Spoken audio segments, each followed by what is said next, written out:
Hey, hello there. It's Pastor Chris Engletel here at Promise Lutheran Church at the Vineyard Podcast. I've been away for a couple of weeks. I've been down in sunny Cabo San Lucas. Beautiful time down there, just in the sunshine, and I just had to kind of get out of the craziness. I got away. I cast my vote by ballot and ahead of time, so I am a voter. But I was gone for that mess that still continues on. Just need to get to some place to find some peace and a place where there's some sanity. But I'm here today to tell you some things. I got some good news and bad news for you. Okay. Here's the bad news, all right?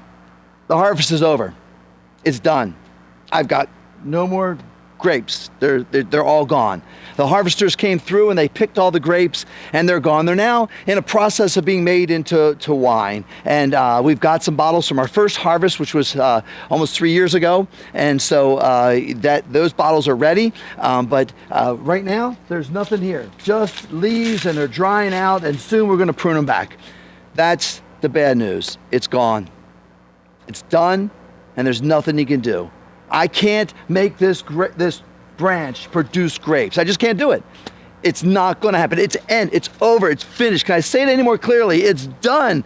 There's no little extra something. There's no time of tribulation that you have to go through. There's no 1,000-year millennial reign. There's none of that stuff. It is done, over, gone. They're dead. They're over with. It's finished. Am I clear enough to you?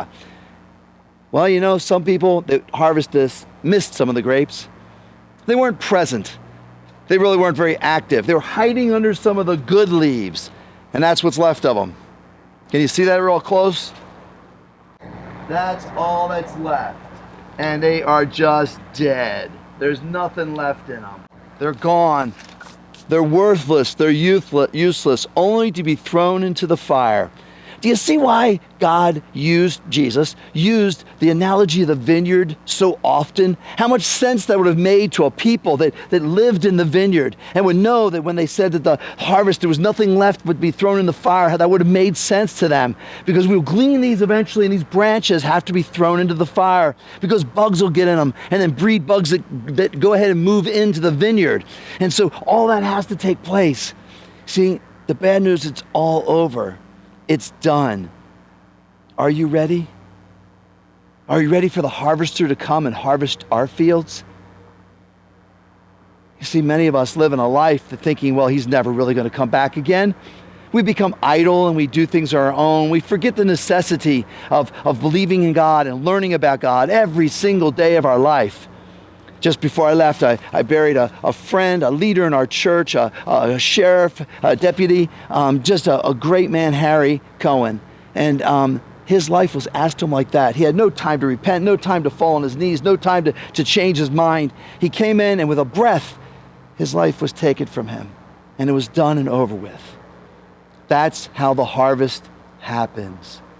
It is not for us to wait around thinking we'll have just a little bit more time to live a better life. I'll fix it up when I'm 60 or 70. I'll get better when I get older. He was 48. Just went out for a run with the department, and it was too much for his heart, and that was the end. God didn't make that happen. Satan and sin and the death of our bodies and bad eating probably was the cause of it. But immediately it was asked for. That's all bad news. It comes instantly. It comes suddenly. Now, I know I'm probably not talking to the people that fall into that category.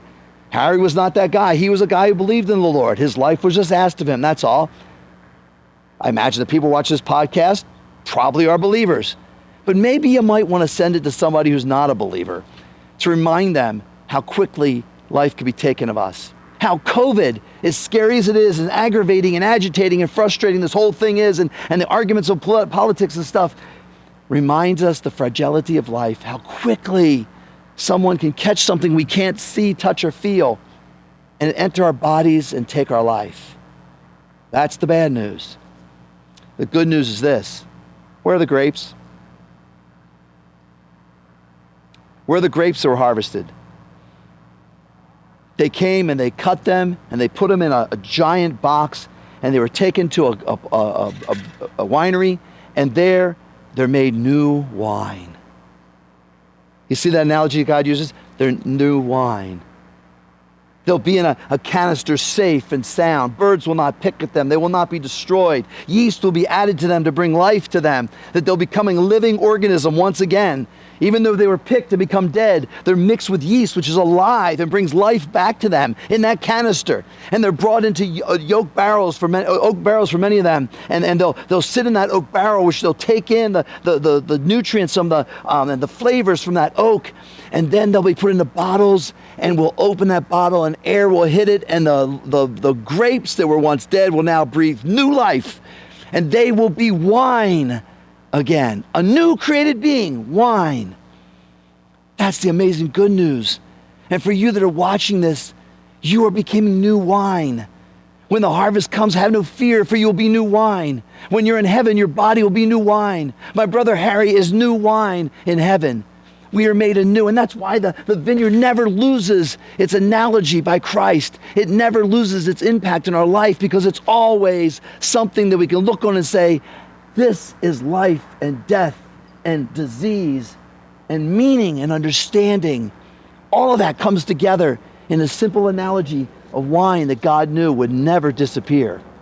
Computers will come and go. Other plant life may come and go. But something that has food in it will last forever. And Jesus picked the one thing that was perfect in his paradigm to tell you the good news. It's called euangelion, good euangelion news, the pronouncement. The angels, agelion, the angels proclaim the good news that we are being made new wine, the good news that we are alive, the good news that we get to heaven, yeast will be added to us and we'll be alive before the throne. The good news is that those grapes that are gone are not dead, but they are alive and safe in the Father's vat. Expanding on that analogy. Those grapes, I can't even find it. It's down there on the ground somewhere. It's gone. And soon we'll rake these vineyards and we'll sweep them up. And they'll be thrown away and probably put in an incinerator someplace, or we might burn them in one of our little bonfires that we have because they make a good beginning, kindling. They'll be gone. Nothing to be remembered. No use. It's over. But for us, I can't wait 3 years from now when those grapes are harvested, become wine, and they're alive again, and I get to taste them. Do you get this? Are you getting this analogy? I hope you are.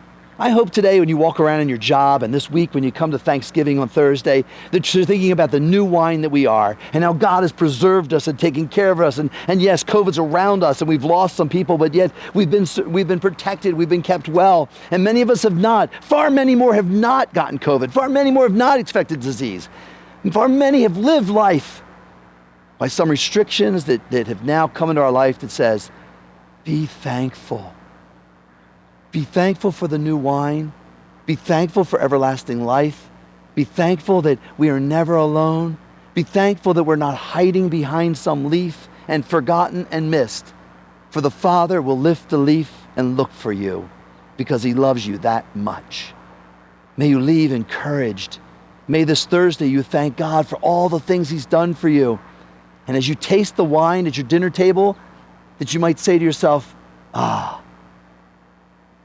the savoring taste of good wine that we have with our meal to remind us that God makes us all new wine. So, don't chintz on your wine purchase this Thanksgiving. Get something good. It tastes well. Give me a call if you need some advice. And hey, God bless you. This is a great time. Even in the midst of this, we rise above it. Be new wine. God bless you. This is Pastor Chris Degnatel here at Promise Lutheran Church in Murrieta, California at The Vineyard. If you like this, tell a lot of people, man. Go on Facebook. Tell them, hey, pick this up. Look at it. The man's crazy, but he's got some points. I pray you're blessed by it. We'll see you, and happy Thanksgiving, and see you in Advent.